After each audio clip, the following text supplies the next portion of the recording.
Hi and welcome back to the Gemhawks YouTube channel. Today I want to teach to you a design that I think has been quite popular in my work over the last 6 or 7 years or so. It's something of a motif which I found myself returning to over and over again.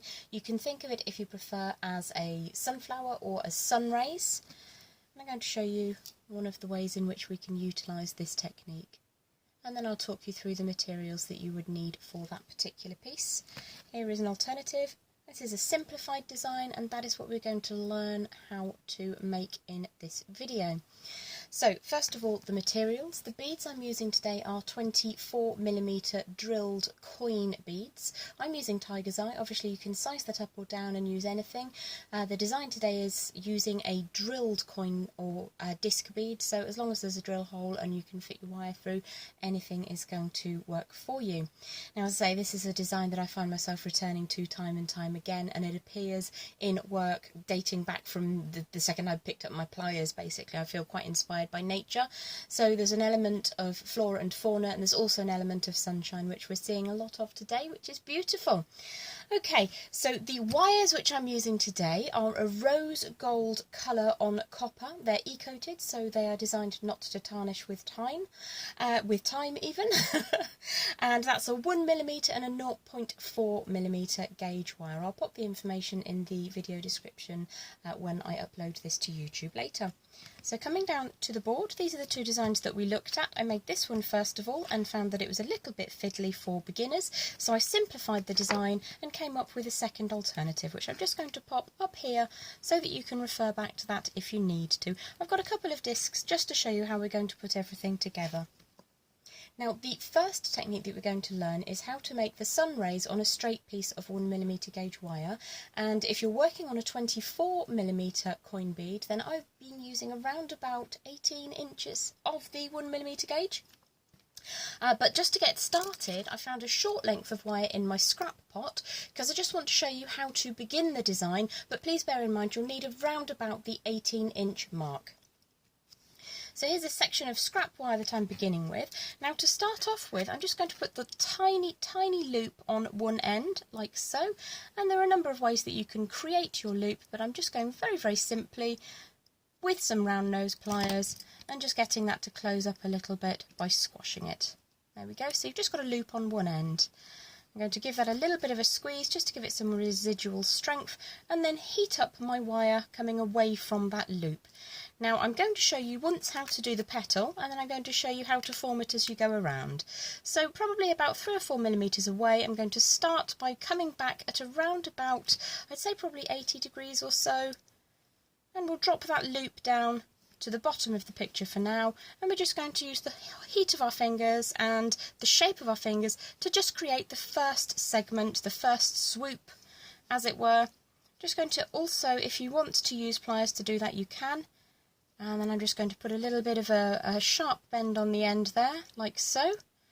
Bring that back out so it reflects the shape that we've already created. And then again, I'm just using my thumb to generate that nice, it's almost like a lemon shape, coming back towards the original line where we started.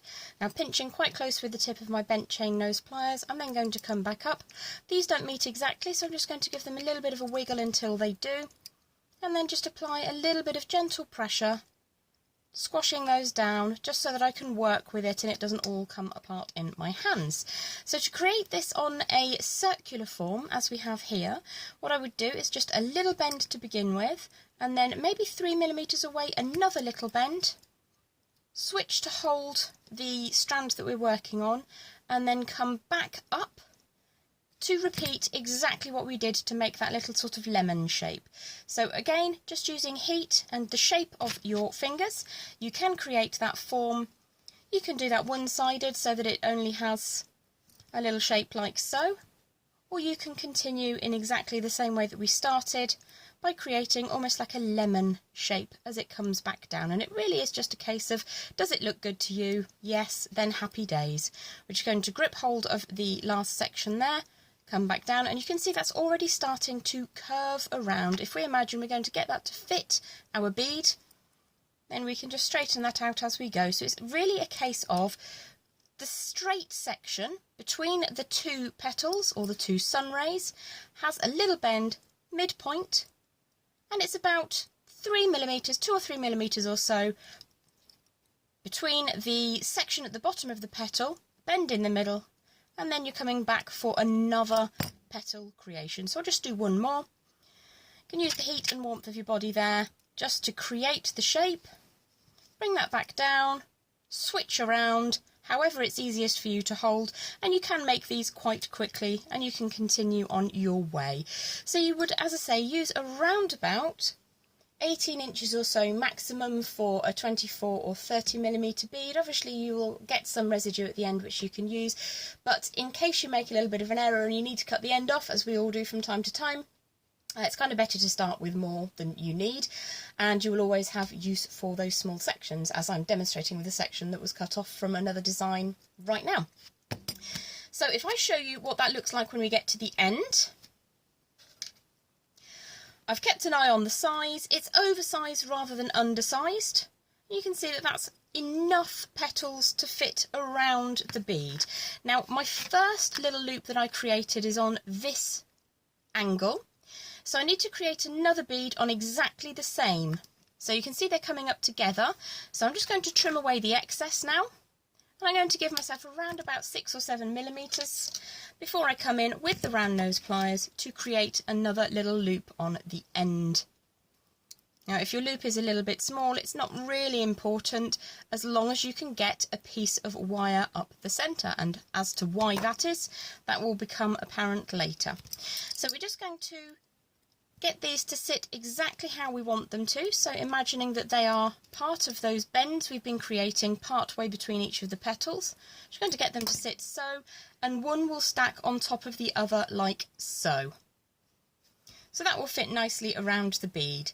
So there are, the next option that we need to work on is an upright to go inside the bead, like so. And we also need to use a segment of wire to strengthen the circular form. So I think we're going to strengthen the circular form first, and to do that I'm just going to grab hold of my round form. I have a wooden round ring mandrel which is just down here somewhere, and I'm just going to take the wire and pass that all the way around to approximately the correct size. Give that a squeeze, pop it back out of the way, and we'll just see how that is for size. Now, we don't actually want the whole segment to meet. We need to have a gap in the middle. So I'm going to trim this end away as well using the flush side of my cutters. I'm going to hold that up, and again I'm going to cut with the flush side like so. So you'll see that we have a ring of wire, but there's a gap in the centre, and we need that so that we can make our lives easier. As I say, this is the simplified version. I'm just going to sit the ring of wire inside the Sunray segment that we created at the beginning of the demonstration. So coming up next, we're going to be using our 0.4mm gauge wire, and then I'm going to do a bit of editing magic. I say me, I mean my husband, and I'll show you what that looks like when it is all tied together. So, moment of rustling because I'm working off the reel. Come back down to the board with me, and what we're going to do is basically wind the ring inside the sun rays that we've created like so, and I think what I'll do is I'll go around both sections to begin with, so all the way around both the inner ring wire and the sun ray section, and then I'm going to take that tail and I'm going to post it up inside the sun ray.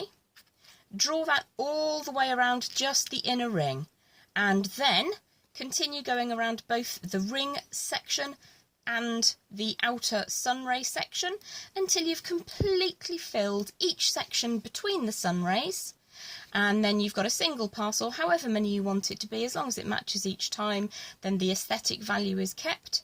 Draw that through, and then we'll just take that tail up through inside the sunray all the way around, and then continue around both. Now this will move for a little while, so you just need to push that back into position, and when you get to the very last section, you'll see that I finished with about 3 coils around the inner ring and not around the outside, and that just gives it a nice aesthetic appeal and enables it to stay into position. Whoops, missed there slightly.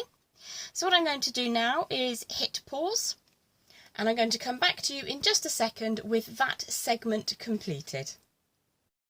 So I have continued to wind around the ring that we created to the Sunray petal design that we made to begin with, and those are completely sealed together. So if you take a closer look, you'll see that the ring does not meet in the centre, there's a gap, and we've got two little loops at either end of that Sunray pleat section, which will interlock in just a moment. Now the next section is we're going to create a wrapped loop using an elongated segment of wire. Now you obviously need to make sure that this does fit successfully on your chosen bead before you get going, otherwise that will be a bit of a waste of your time. So that fits on quite nicely. So I'm just going to pop this out of the way. And around about sort of 4 to 5 inches or so down, we're going to create a right angle bend. I'm just going to use the box joint here. And I'm going to make quite an oversized loop so that this could be hung on the wall as art, or could be used as jewellery if you prefer. So we've got our loop. I'm just going to support that loop whilst I chase the tail all the way around the upright section, just to give us 3 or 4 turns for a nice dramatic effect, and also to allow that to sit down in between the little shoulder area that we've created at the top here. So the next thing we're going to need to do is take the other end of our piece of wire, and I was using around about 14 or 16 inches, I suppose, of 1mm gauge, as long as it goes through your bead. Now we just need to get those two little loops to line up together and pop the tail of the wire through like so, and draw that down. We're going to leave that out at the top just for a moment and add our bead into position. Now, dependent on how the bead has been cut, I think that's quite nice because it will sit, it will appear horizontally in the finished piece. I'm just going to draw that down into position for now and just let that sit and see if I'm happy with how that is coming together. So I've got 1, 2, 3, 4, 5, 6, 7, 8, 9, 10 petals. So the ideal position for me to then put a bend in the lower segment of wire is between those two centre point pieces. So if I decide that this is the back of the design, I'm just going to pull all the way down.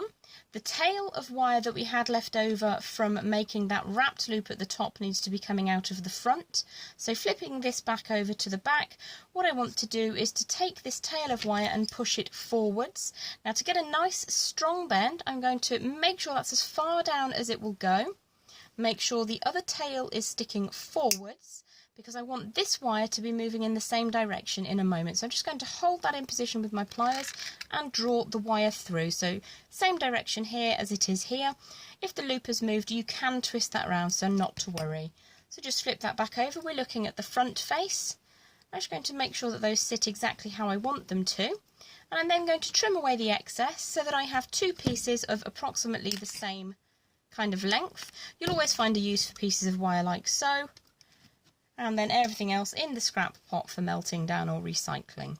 So all I'm going to do with these now is to create coils with both of them, and then they can sit over the face of the bead to stop it from spinning. If you did want it to spin in position, then you can find an alternative direction for those coils to go, or have them small enough so that they don't impede the movement of the bead in the design. So coming back down to the design, I'm going to start by coiling up with my round nose pliers. We do have a dedicated video for how to create the perfect coil, but the idea is you start quite close to the end of the wire, quite close to the end of your round nose pliers, and just go little by little. If you tell it what to do often enough, it'll eventually give you enough practice and you'll be able to take mastery over the coil and get that to create exactly how you want it to. Now I'm being incredibly firm with this and giving it a slightly hammered impression. You could be more gentle if you prefer. So before I bring that down completely into position, I'm going to take a look at it. I think I'm going to flip that around in the opposite direction and then draw it over the face of the bead like so. Kind of like how that looks. I will straighten that up at the end when we have our second coil in position.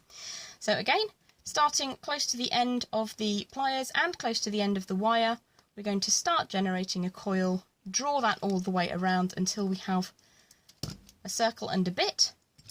Make your life as easy as possible. This is about the 19th one I've made today to try and get a demonstration which was suitable for absolute beginners. And yeah, my hands are starting to feel it now. So just little movements and you'll get there. Push that all the way until it gets really close to the base of the design, like so. And then you can just push that up over the face of the bead as you desire. You could obviously flip that so it's going in the opposite direction so that your coils line up. And then just a last bit of tweaking to make sure that you're happy with how that bail or hanging loop sits at the top. So there's some variations on the same design. Another variation was to put the wire through the bead like so, draw it up around the top, and create a more elaborate bail. And just give that a bit of a squeeze. And then that would sit inside, and you could create a fancy woven bail if you prefer. I hope you've enjoyed the demo. If you have enjoyed the demo, please do hit subscribe. I do aim to upload once a week if I can. Just to give you some free tutorials to help you get into jewellery making, to help you beat the isolation, boredom perhaps, or whatever it is that you're looking to achieve this week. I hope you achieve it. Monday night lives are every other week at the moment. I hope you can join me for those. Lots of crystals and chat. In the meantime, do take good care of yourselves, and I hope to see you back here on the Gemhawks YouTube channel again soon. Take care, and bye bye for now.